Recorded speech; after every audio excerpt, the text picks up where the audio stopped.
I'm Dr. Shurama Vishwas. I'm working as an associate professor, Department of Computer Science and Engineering, Meghnad Shah Institute of Technology, Kolkata. Today's topic is GRN inference, perspectives and emerging trends. So, uh, the screen is why not progressing? I'm not sure.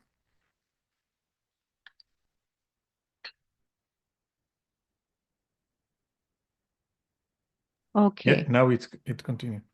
Okay. So, regarding the definition, a gene regulatory network is actually the interaction among the genes through the coded proteins and other molecules as well, and they control together the gene expression over the cellular context. And there are many important aspects, like there are different biological processes that we need to understand, developmental phases and disease mechanism that we are interested in. We can get from GRN if we can infer that. And regarding the applications, there are numerous applications like in drug discovery, biomarker detection, and synthetic biology. And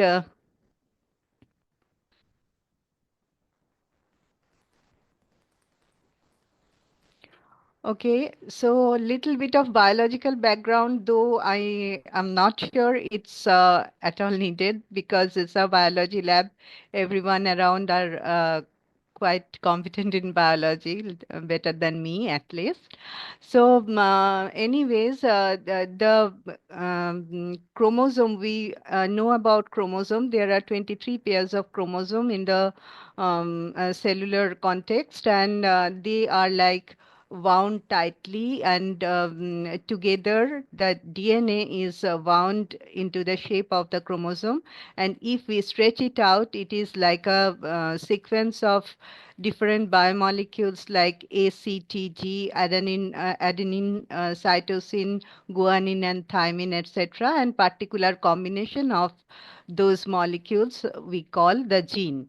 So the each gene codes a protein. So the protein controls all the mechanism of an organism. So that production of protein is very much important, and the process is called central dogma.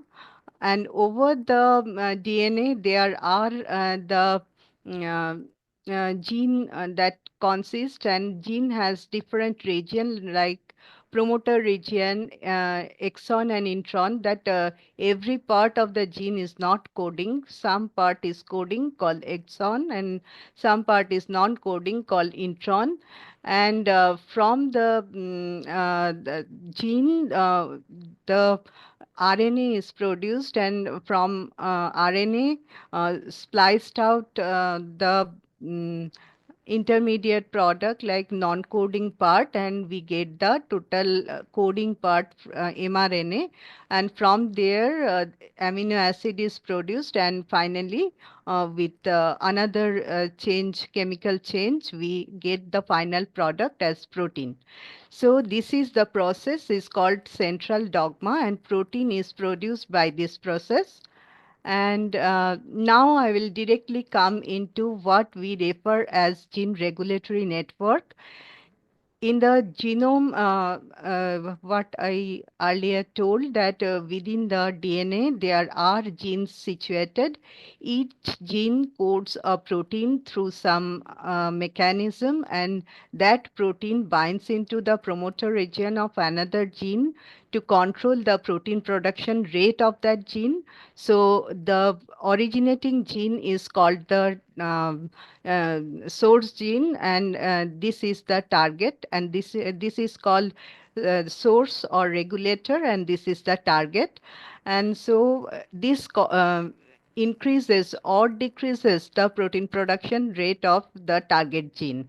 And over the time, there are many such consequence happens, and finally there is something we can thought of as a network that happens. And there the genes are the nodes. For this graph, genes are the nodes, and the coding through protein is the edges, and this what we call RGRN. And whenever we think of having GRNs, so GRN and any model as a computational guy point of view, if we think of predicting any model, we just rely on the data behind. So in case of gene regulatory network, the data is gene expression data. It is like a matrix, and as like we can see that this is the matrix we can thought of, and the genes are the row headers, and the conditions are the different columns, and individual elements is the quantity of protein produced by a certain gene at a certain condition. There may be different types of condition, like there may be a time step. These conditions may be time step, they may be pathological state, and accordingly the gene expression data is called the time series gene expression data or steady state gene expression data.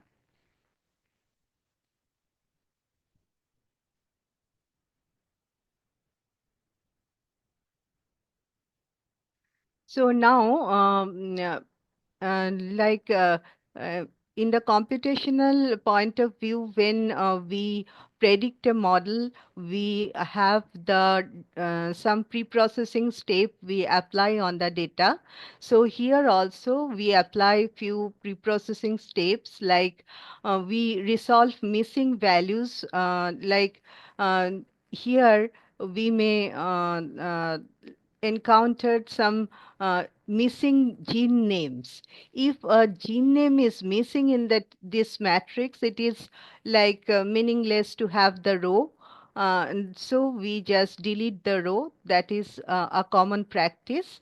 And like if one value, like expression value is missing, then what we do, we just uh, take the mean of the row, and we can replace here the mean value.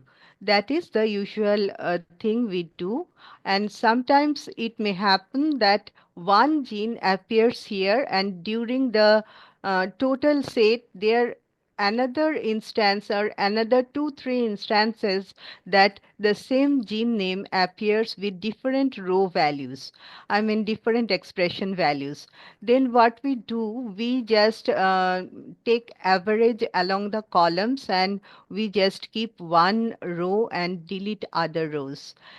And there are maybe these experiments, these conditions we get from the different types of experiment maybe, and in that case there may be scaling differences.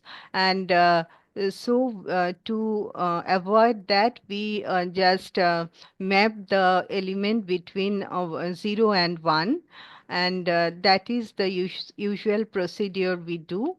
And now another thing that I talked about, that there are time series and steady state, two kinds of data. So for your steady state data, what we do, we just transpose the data matrix. Then the genes become the column, and the rows are the conditions. This is why this we do. This is actually in the machine learning aspects. We have seen that we take the feature in a column, and we take the observation as rows. This is the same thing we are doing. And as it is supervised data, means we know what the condition correspond to. Means suppose there are this is differential gene expression data. Means few are from diseased person and few are from normal person. Then for suppose this is a diseased expression profile, so we put a 1, and if it is a normal profile we put a 0. By that we are just adding up a new column, and that column is like outcome. We may consider it as the outcome of the total matrix, and that is helpful for different training purpose and learning purpose for the data into model. And if it is time series data, like suppose we apply the drug at day 0, and as the experiments are expensive, so gene expression data may be available for day 1, 3, 7, and 14. And we don't have the intermediate values.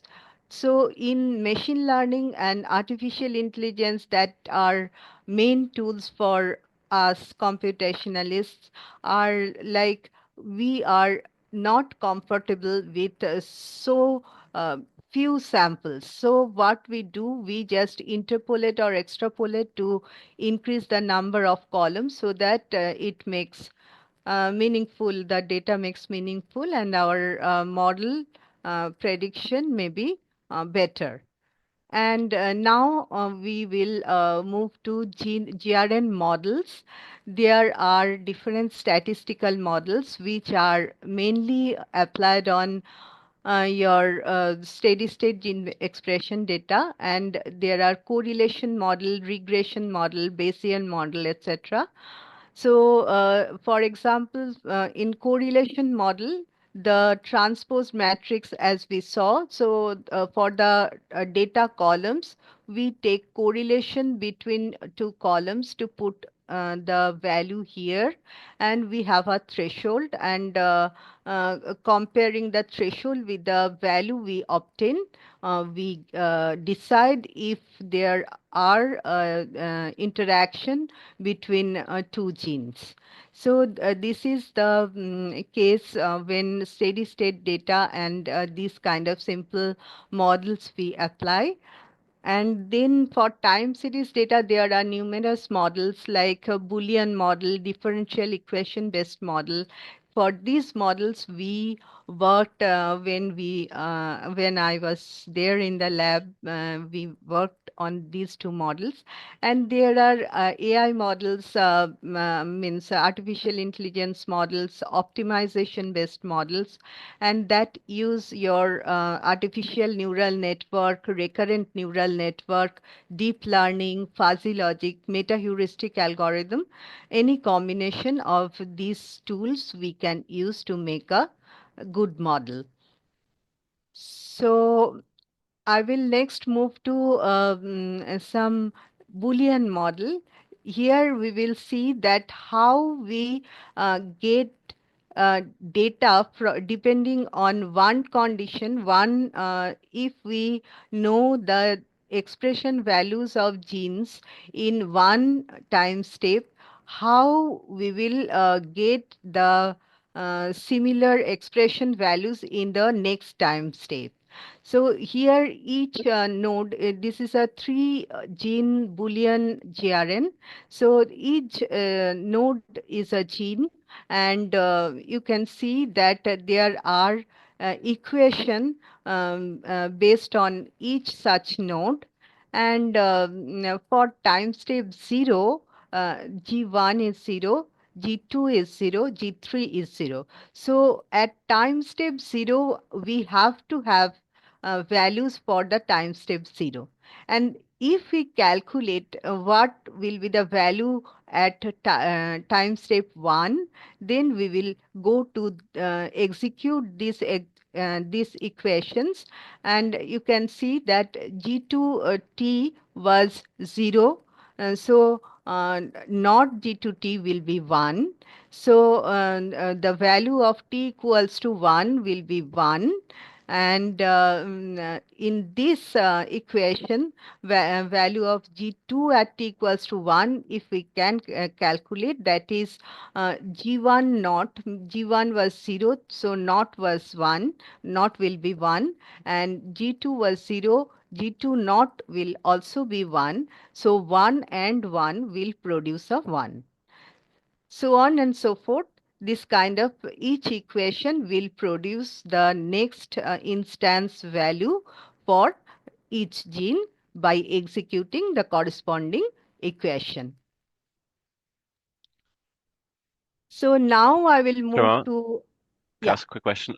When you're trying to infer a Boolean GRN from data that is not Boolean, where you have like some kind of continuous expression values, do you have to threshold Mhm. the data first, or do you just first infer a non-Boolean network and then transform it into a Boolean network? No, that I think I would do that. We will map the data to 1 and 0 depending on threshold for the data available, and Hmm. then we will proceed to make it a Boolean network. Hmm? Okay, thanks. Is that make sense? Hmm. Yeah. So, soft computing paradigms, that is the things we use, I mean, for GRN inference. The soft computing paradigms are the tools I personally use, and many other in my PhD time, and my students are also are applying. Here it gives near optimal solution to computationally hard problems.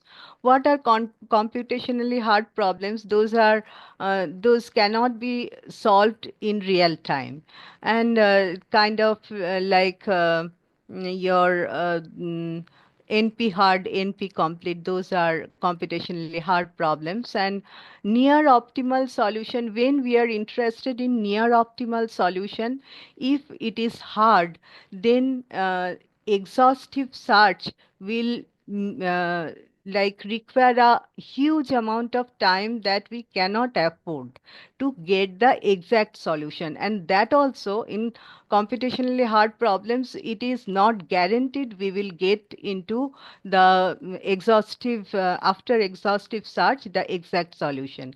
So near optimal solution is a better choice in that context. And problem of genetics is viewed as large state-based search problem. Here, state-based search means like in the space, suppose we are dealing with a matrix, like we saw the Boolean network. If we think of the adjacency matrix, then that is a matrix. And in the state space, that matrix containing a particular combination of 1 and 0 is an instance. Each other point is such an instance. So we can think of that within the state space there are many such points which itself is a matrix are scattered, and we have some mechanism to evaluate how good the current combination is. And that function is called the objective function. And there are meta-heuristic algorithms which are relevant, which can get a near optimal solution quickly, and some intelligence it applies to get the solution quickly. I mean, it get a trajectory within the state space to get the solution in real time quickly. So next is GRN inference using single objective optimization. What is single objective optimization? The objective function I talked about, that may be one, maybe more than one. So in case of there is just one objective function, we call it a single objective optimization.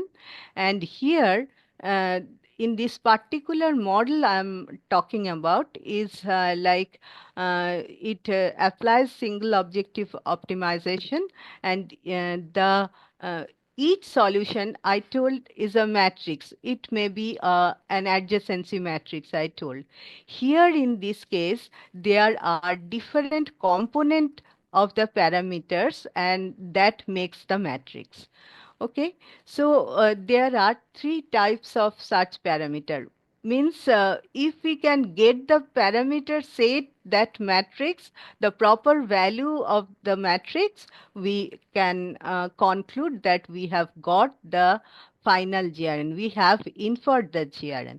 So these are important, like weight parameters. This is positive. These are numeric values. Usually we take that from -30 to +30 range. That is from literature. Anyways, positive if gene J enhances the expression level of I. It is negative if gene J represses the expression level of I. And 0 if there is no connectivity between I and J. I and J, I mean, J does not regulate I. So this is one type of parameter. This is n cross n parameters of is a submatrix within the final matrix, we can call. So this is weight parameter. Next is Bessel expression parameter. In the Bessel expression parameter, it is just a column of n cross 1 values. This is like wild type gene expression when no external stimuli or no regulation from gene is applied.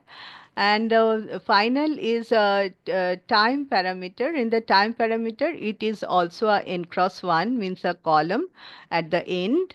So if there are n genes, then total parameters are n into n plus 2. That is the total number of parameters we have.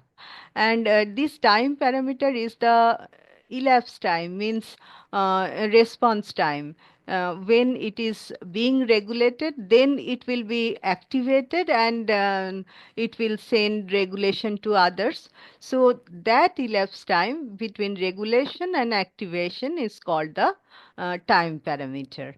And inference of So Rama, GRN is, yes, sorry, is that time parameter like a time delay? Is it basically saying like yes. if G1 like one was expressed, then it takes time parameter number of time steps to affect the expression of a different gene?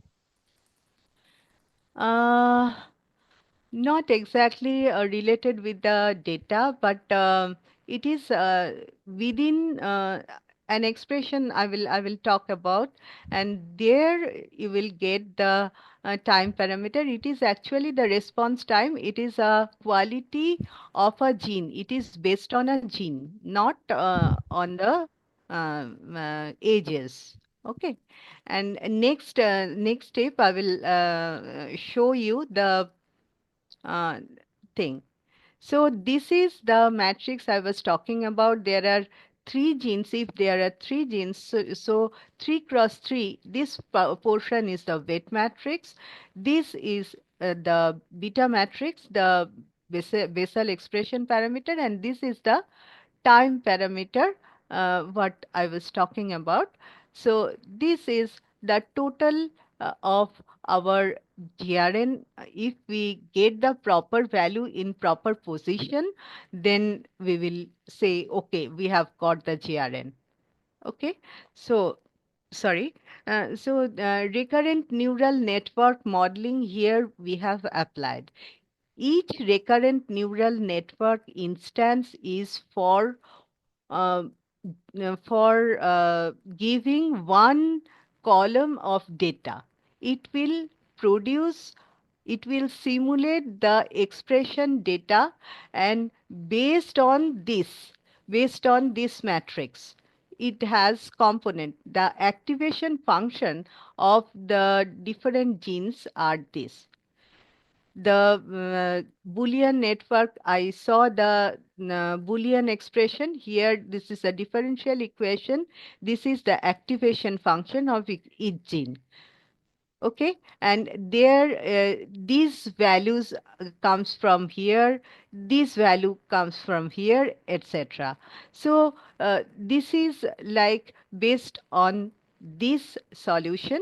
And what we are actually doing here, there is a nonlinear sigmoid function that we apply here, and by that each expression value is mapped between 0 and 1. Okay, so each instance of RNN is taking one column and producing the next time instance, and these two concatenated is going to the next instance RNN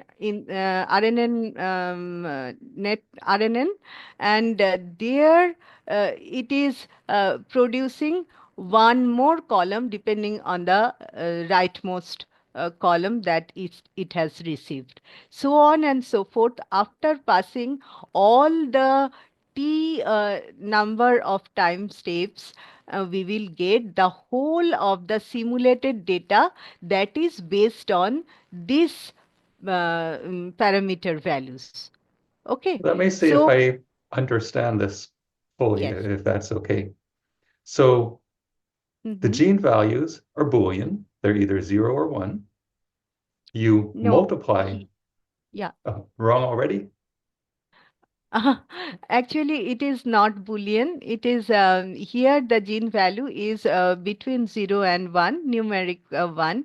Okay, so It it's a is, real number between 0 and 1. yes, yes. Okay. You Hmm. so there's no thresholding involved over here. No, Okay, good.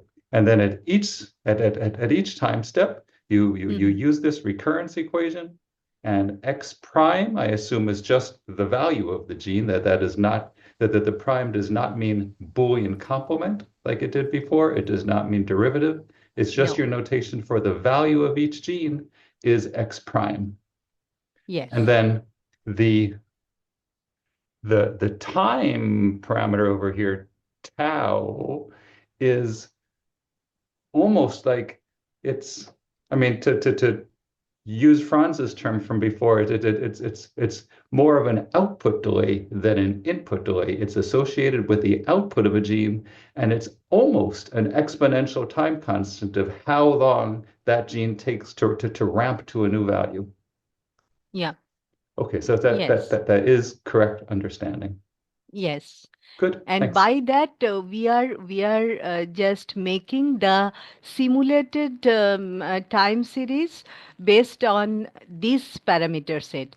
Then we compare this simulated expression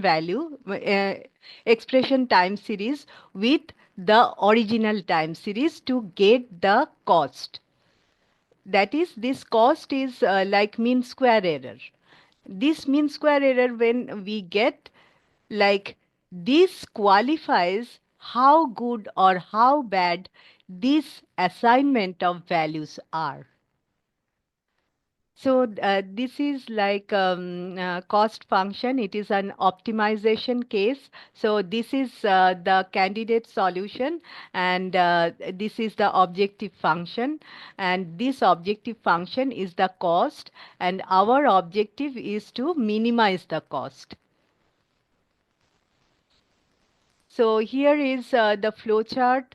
Like, we start with a random assignment of values in the candidate solution, and then then we estimate the time series based on the expression activation function, and then the time series is compared with the original time series to get the cost. And if the parameter set is cost effective, then we output the GRN. Otherwise, we update the parameters, means we perturb the candidate solution, and we iterate the process to get the final solution whenever it meets the threshold that okay, this kind of cost, this kind of mean square error is uh, no problem. then we just output the GRN and stop. And there are different kind of algorithms, meta-heuristic algorithm we call. Heuristic means when we can evaluate one candidate solution.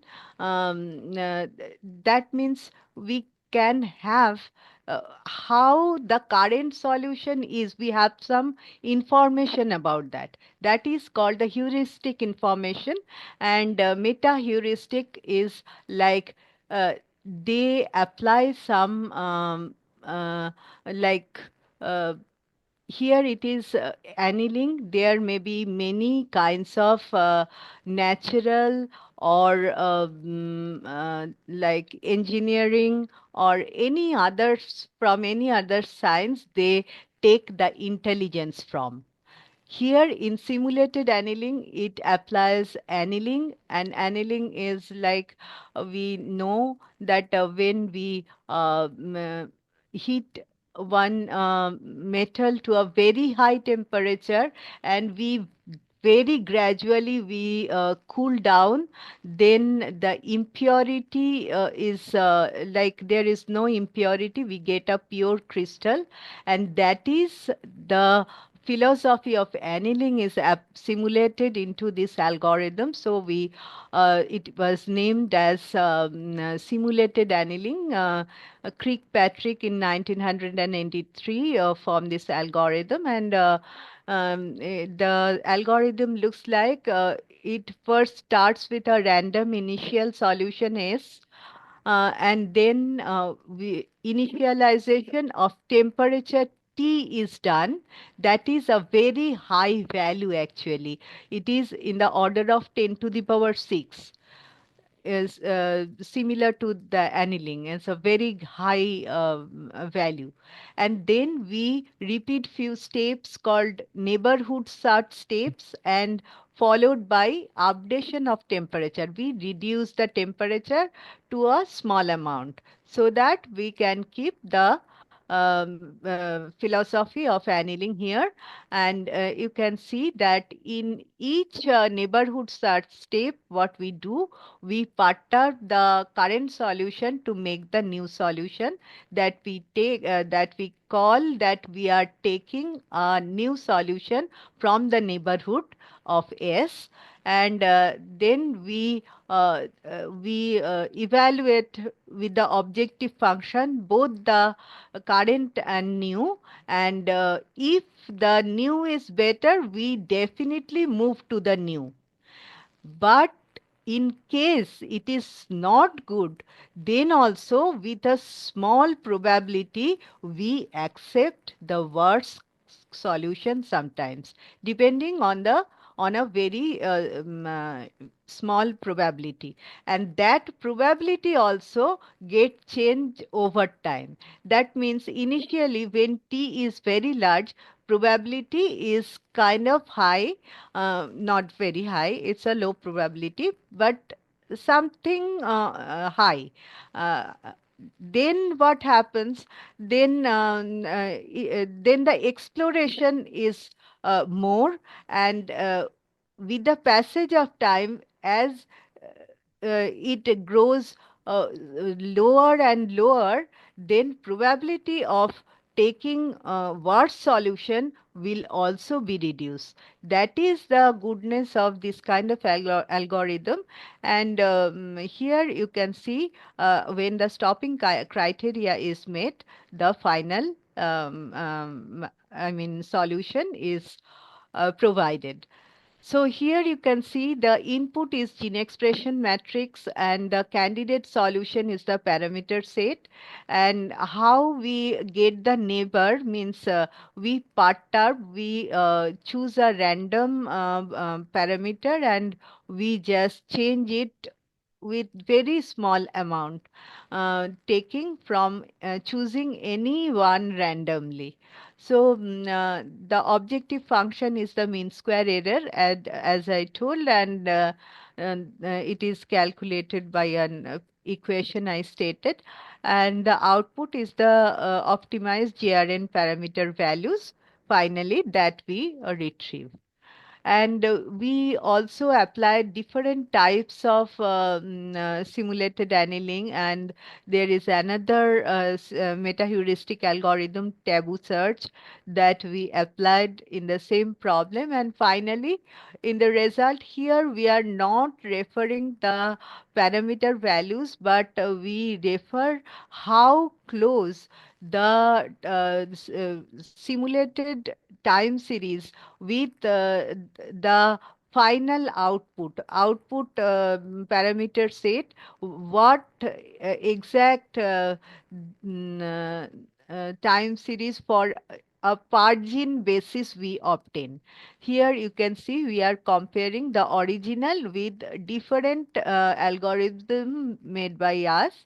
So finally you can see in some cases they are very close, in other cases they are a few apart but close, definitely. So this was simulated annealing, and other variants and different uh, on single objective optimization here we applied. So this was one research we conducted, and this is multi-objective optimization. There are more than one objective functions sometime. Those we call the multi-objective meta-heuristics. So if the single objective optimization, like what we had in the RNN parameter learning, if that is insufficient, that the current objective function, if that is not adequate to express the goodness of the solution, then we are interested having more objective function to be added. And here we saw that the biological plausibility, that in GRN, most of the time we have seen that there are hub genes, and hub genes regulate all other genes. So that is the fact that the parameter set, weight matrix, etc., they are not like fully connected. They are actually sparse matrix. So that was one drawback we found, and we just added a new objective function that gives the total non-zero items, non-zero BI, that is Bessel expression parameter, and non-zero weight parameters.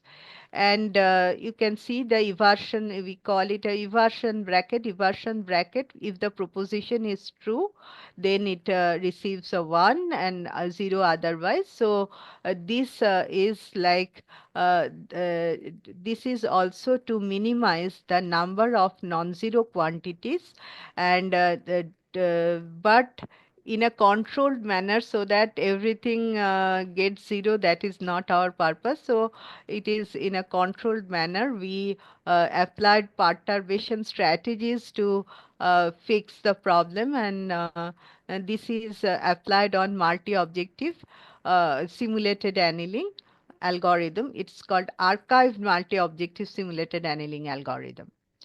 And this is the algorithm, and here we can see in AMOSA GRN, we had the same input, that gene expression matrix X, and we have the candidate solution like GRN parameter set, and we have objective function. There are actually two objective functions now.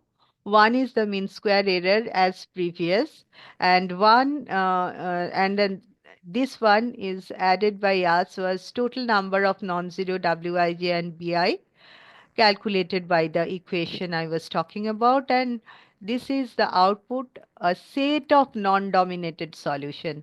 It's called Pareto front. What is non-dominated solutions actually? There are two solutions.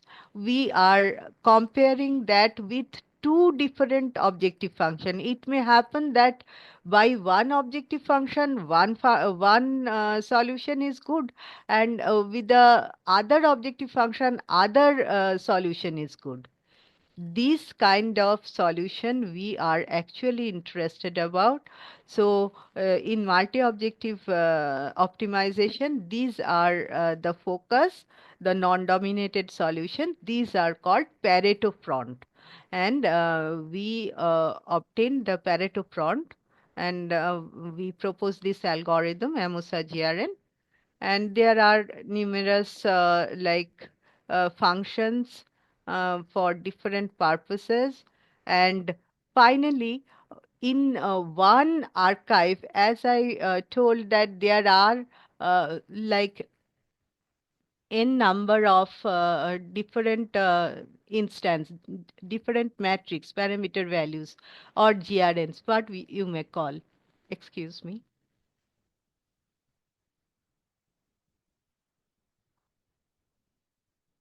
So there are not just one, as we obtain from single objective optimization.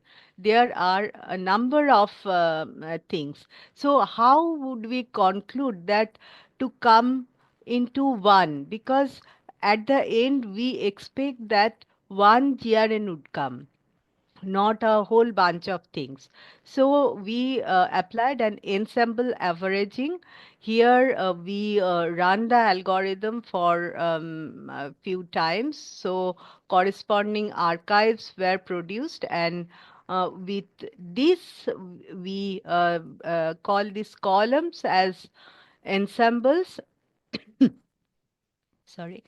We apply ensemble averaging on each such columns to get the averaged GRNs, and finally we another set of ensemble averaging is applied to get the final GRN. This is the ensemble averaging scheme to apply. And before showing the results, I would talk about the performance metrics, because Alexis and others, they are interested about what performance metrics we may refer for GRN. So these are, we actually do the thing on synthetic data, and there is a already casted GRN on the backhand. That is the gold standard. But we don't bring the thing in front. We just keep it aside. We work on the data, and as I described the procedure of finding the GRN, we do. So this GRN we finally found is algorithm produced, and that GRN from where the data was produced, it was the gold standard. So the philosophy is if we have different kind of synthetic data and backhand the gold standard, and we apply algorithm to produce different network in suppose 10 15 cases, we do that, and we get similar good performance, then we can tell, okay, my algorithms is working fine with every kind of data. Okay, so just to show or see how good my algorithm is working, the gold standard is used, and here you can see the true positive things that we all know actually. If one age is predicted, means positive, and that is true, means that exists in the gold standard also between the same pair of nodes, then one case of true positive. And if we get like it's positive, but that is false, means with original pair or the original node pair that is not there, then it is false positive.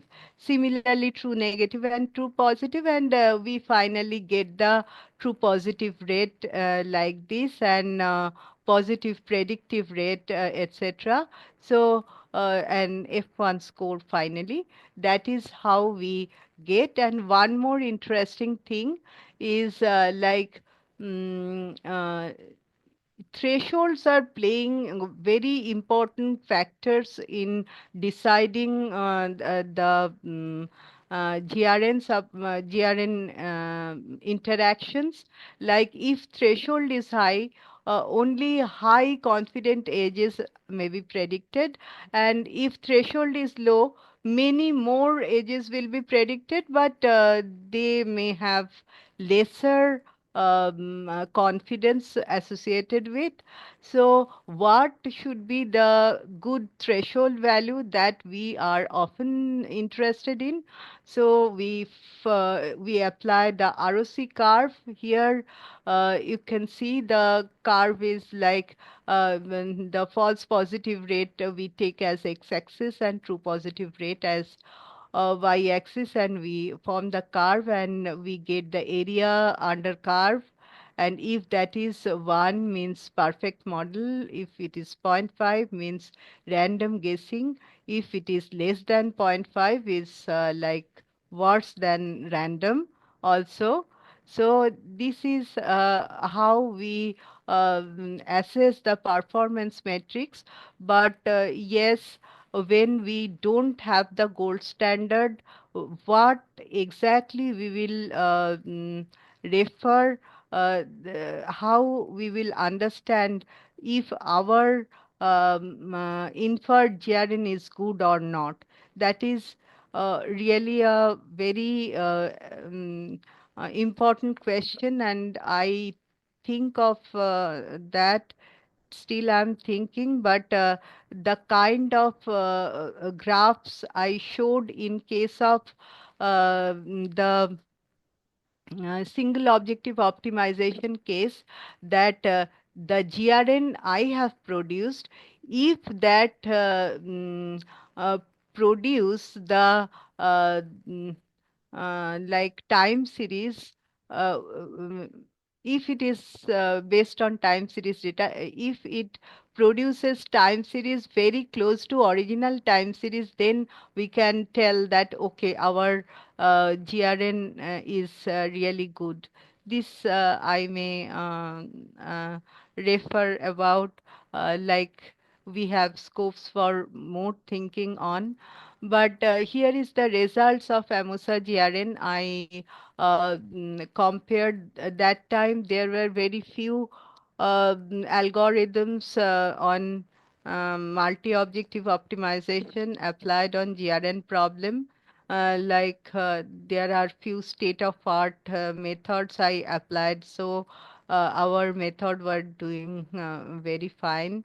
And there are a few multi-objective optimization algorithm that we made different multi-objective optimization, and we compared it to the AMOSA GRN, the algorithm we made, and here we got somehow somewhat better F1 score. And there are maybe some few future directions, maybe like multi-omics data integration are like current trend is like what I have talked about all are on based on a single type of data, that is genomic data. But if we have multi-omic data like transcriptomic, proteomic, epigenomic, etc., different levels of central dogma, if we have the data and we can apply deep learning has different hidden layer to accommodate different kinds of data. There are different autoencoders work for each kind of data, and finally using a decoder, those are being integrated to form a contiguous thing. The inherent internal interactions may be found by this process. And there are like in current trades there are different types of data integration like time series and steady state. Those may be integrated using dynamic Bayesian network or deep learning model to uh, have more accurate like inference process. So these are the few things I was uh, like based upon. And GRN inference, I have come to the conclusion. So GRN inference is essential to uncover different mechanisms that governs the complex procedures, developmental things, and other aspects. And different challenges are there, like data integration. There are noise, there may be missing values, and there may be scalabilities, etc. Those problems are there, and some well-defined metrics are there. Still, there are scopes for having more. And single objective and multi-objective optimization works fine that we have seen. And for future trends, we are may rely upon multiomics and different types of data integration through deep learning. And I think that is we are have some references, and that is there. Please, I'm open for taking questions. Please go ahead if there is any.